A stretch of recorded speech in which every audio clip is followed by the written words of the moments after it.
Hi everyone, it's day 2 on the Season 8 PTR and I have a lot more news to share for you guys. You might have seen my previous video talking about how my first impressions were, how everything is much more difficult now. The progression is much longer to Torment 4. So if you have been not keeping up to date with the patch notes or the campfire chat, they made Torment 4 and also the previous Torment levels much harder. So the monsters scale much higher now, bosses are beefed up, and in general there's going to be kind of like a longer journey now.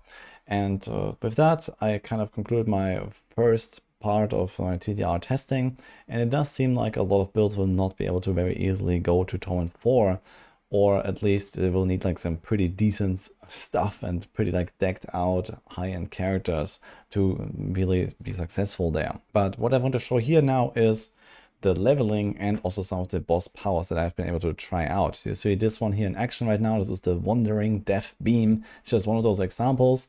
Right now the PTR boost vendor is still not active. This will be tomorrow, so I'll have another video then, and then I can also dive deeper into some of those. But there is definitely a bunch of pretty crazy stuff that we can get here from the season powers. This one looks a little bit goofy.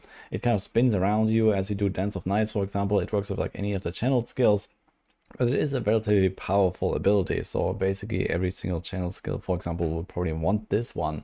In fact, apparently it even works for party play, so you can actually have a bit of like a combo there with other people, for example, and we might even see something like a support character in the future as well, like support Barbs as a thing maybe, and the support druid could be used. So there's like some options here that together with the buffs they bring and the powers from the season theme, we might actually see some pretty cracked combos here. But yeah, let's talk about the leveling a little bit more. So people were fearing that level 1 to 60 would be much longer, because Blizzard said that they made it like longer, and you know, in general difficulty is higher, and we're also getting less legendary loot. So I tried this out a little bit, and well, you see here right now, this is the timer that I actually have going right now, which is not too bad. So I have 3.5 hours here, level 55, and then like a little bit further, it was like close to 4 hours or something when I actually finished this run on the Dance of Nights rogue, starting from scratch, no PTR boost, no economy, no mats. I had nothing available basically, and this was my timer here. So this was actually relatively good, and not really that much slower compared to the live server. On live server, you would expect a blaster to hit level 60 in something like around 3 hours, maybe a little bit faster. And what I did here was basically also not the most efficient thing all the time. So I was trying to go fast. I was trying to go to a penitent difficulty pretty early, which was like at around level 25 or something when I switched. And then I kind of just stayed there and it was fine. And besides that, it didn't really feel that different, to be honest. So yeah, the start was a bit slower. It took a little while to actually get some legendary drops, but then, you know, by level 20 or so, I started getting those, and they kind of beefed up my damage, and I was okay. So it definitely felt like a little bit more natural in the early progression without really slowing down the overall journey too much. And I did not even go for like, you know, crazy, just like fast leveling or something. I was mostly just chilling out in Hell Tides, and then I was doing the strongholds. So I completed basically all the strongholds in the game, which is a very good leveling strat. And I still did that on penitent difficulty, just for the fun of it, basically, even though it was a bit slower. And the stronghold experience doesn't actually scale with the difficulty setting. So you could just do this on normal. After like a certain point, you just kind of get to 60 by doing strongholds. So that's kind of like a pretty like common strategy. And I did that on Penitent. It was fine anyway, at least for this build here. And it didn't really slow me down. So overall, I guess if you like kind of min-max this a little bit, you can probably do like a 3.5 hour run just fine on a build that can comfortably farm Penitent. Now, that being said, I don't think a lot of builds are already out there that can start from scratch and actually do that. So it will be mostly like the really good leveling builds that can do these fast runs, and then, you know, depending on how fast you are and how good your build is, and if you can actually go to those high difficulties, it might be a bit slower. So it will be definitely longer to get to 60, but this is only for your first character. And then for other characters, you can boost yourself with opening Whisper caches, for example. So once you have a character in Torment 4, for example, you can self-boost by just completing Whispers, putting those caches in the stash, and then open them on a fresh character. If you just open a few, you get to like level 30, level 40, level 50 pretty fast with just a few caches basically, and then you level the rest, and that's about it.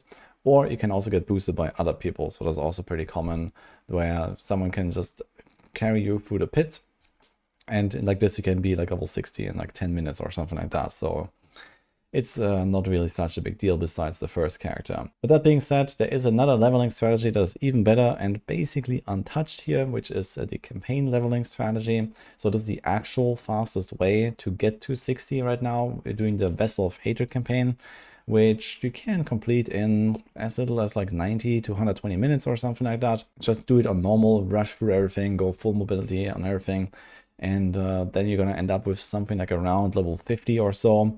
And basically you do like a few follow-up quests. There's like this quest line, the Deeds of a Champion, that you have to do. That takes like also like half an hour or so, that you have to complete a few things. And then you are almost level 60 in less time than even 3 hours or 2.5 hours or something like that. And that is basically still there. And now let's talk a little bit more about the boss powers themselves. So I mentioned the beam, for example, that's pretty good, but there's another one that I had my eyes set on that I tried out here, and that is actually pretty cracked. And that is the blood boil power here. So that's the one you see right now. This is the Lilith power with the modifier. And like this, when your main boss power hits an elite, including bosses themselves, you can spawn up to 3 of those blood boils here. So these are those boils, they're currently frozen, so they look a bit weird, but those are the ones from Lilith, and you can attack those, and when you kill them, it will take off a certain percent HP value of the boss. And that is actually pretty insane. So we talked about, for example, rogues being pretty down bad because of the crowd control nerfs, and you have this reliance on stagger, for example. So that will be a problem, but at least for Season 8, there is a kind of band-aid solution here, which are these blood boils. And I don't think that just rogues want to use them. They just seem kind of insane to take down bosses, especially in like high tier pits and so on, by themselves basically. So you can kind of just like kill those boils, you can CC them, you can apply all of your multipliers to them. So this is actually pretty good, and I think that a lot of builds will want to use this. Even if you can't kill those boils, there is a condition that they despawn after a certain time, so you need to have a certain amount of DPS in order to actually take them down. But even without that, a lot of builds just profit from having more targets on the screen. Think about, for example, a lightning spear. A lot of people have played lightning spear Sorg, and everyone knows that, you know, you're blasting everything, but then comes the boss fight and you just do negative damage. But if you have an extra target or 3, well, suddenly you're going to do a lot more damage. So even if you are not really in the position to kill those boils, just having extra targets can be insane on some builds. Also, for example, many lucky hit-based builds, for example on Rogue, something like Andariel's Rogue could maybe make a return. Andariel's Spiritborn could be really good with this. A bunch of other builds that really scale with density basically, and just want to have as many targets as possible could be really insane here. So to go over the tooltip of these powers here, we actually have the updated Maxwell PTR planner as well. Make sure you check that box here, and then you can actually see those boss powers here. You can play around with the new items and so on. They're already all here. And this is this power I'm talking about here. So Lilith's Wind of Hate. In case you don't know it, you have one main power, which is the one you slot at the top, and then 3 modifier powers. And depending on where you put it, it will have a different effect. So in this case, you want the modifier of the Lilith wave, and this is what creates these blood blisters. So they spawn with 10% of the life of the target. And in fact, every elite will have these blood boils. So you can have 3 blisters attached to each elite. So even when you do like a pit pushing or whatever, there's going to be many of those blood boils. They spawn everywhere basically. And you can actually take down elite super fast, and then the boss as well. Of course, there is kind of like this scenario where eventually, for example, if you do like a high tier push and you want to like, you know, boost your glyphs or something, you'll get to the point where you can't kill those blisters anymore, and then you're basically just hitting a brick wall, and you know, this is the end basically. You can't push anymore.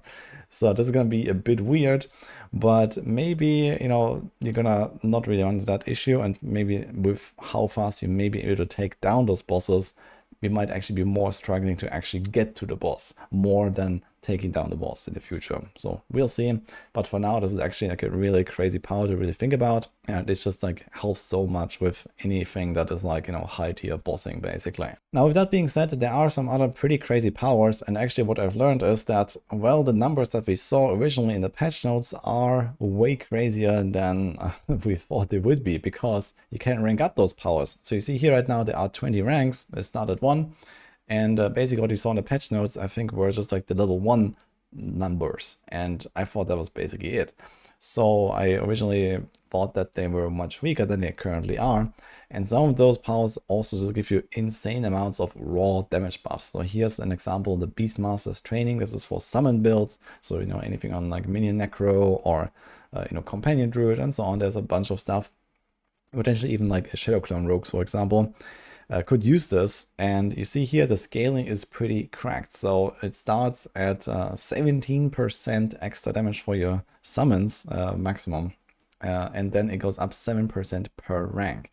So effectively it ends up at 150% multiplier bonus for your summons. So that is like the craziest modifier that's out there here. Yeah, this can be pretty wild, even much stronger than the witch powers. And this also makes me believe that maybe some of those will get tuned down a little bit. Like, this seems pretty insane. And there is other stuff as well that really scales a lot once you rank those up. So here's, for example, also a way to get insane amounts of barrier from fortified generation, from the like minus sabotage. Then we have here is like a vulnerable damage modifier. So that will be up like to like a 20% bonus, just like that, for example, kind of nice. Then we have here the crit buff. This is pretty insane. This goes up to 70% crit chance here from Hatred's Embrace. So this is absolutely insane. This is like even crazier than the Perdition Helm. It just kind of caps your crit chance by itself, basically. If you have a bit of Shadow Res, which, I mean, everyone has res on their characters, basically, so you're gonna get that for free. You have stuff like, you know, for example, the cooldown reduction here. This could be good for Sorks, the Teleport enchantment. Then you have like the Outlaw Sharpshooters. There's also like a smaller modifier, but still like a 20% multi. So a lot of these modifiers effects actually ramp up really hard here. So some pretty crazy, like the crit and the summon, but others are still like a 20, 30, 40% damage boost or something like that. And there's also some of them that can be like kind of builds by themselves. So I'm not 100% sure yet how to use this best, but there's, for example, the Andariel power here that seems very promising, where first of all you do more dot damage to burning enemies, and you also produce a burn from this power. And this might just work on like every single hit, or anything that has like, you know, multi-hitting, very fast attack speed, for example, like, I don't know, Flash, Quill Volley on the Spirit Bond, for example, or, you know, something like that. Could be really insane with this, and you just ramp up some mega dot with this. So I need to try this as well. I haven't been able to yet, but I'll definitely check that out. So it seems like there is pretty interesting stuff to get involved with here with the boss powers. And it will be an even crazier buff for the seasonal players than last time. And last time was already really insane with the witch powers. And what this also means is that maybe this jump in difficulty that we will experience with the higher torment level difficulty and so on might not be that crazy after all. So I talked about this in my previous video a lot, where I thought that maybe you're going to see a lot of people just not even going to Torment 4 and they're just going to stay on Torment 3, for example. But it looks like maybe you're going to have these crazy powers that will actually just catapult us there, at least for the seasonal realm. So for Eternal players, that's looking a bit rough, but I guess we'll see. Now, I didn't really have the opportunity to try out that many different builds yet with those new seasonal powers, because I just kind of leveled this fresh. And as I said earlier, we don't have the boost vendor yet. So once we get that, I can actually experiment a lot more with a lot more builds and a lot more powers. But yeah, for now, this is what I got here. So I'll be like trying out more stuff. Also, let me know if you are on the PTR, or if you have some ideas in mind, at least, that you want me to check out, for example, then I can do that as well. But for now, this is what I got here. So I'm going to keep you guys posted. Hope you enjoyed my little video here, and I'll see you guys next time.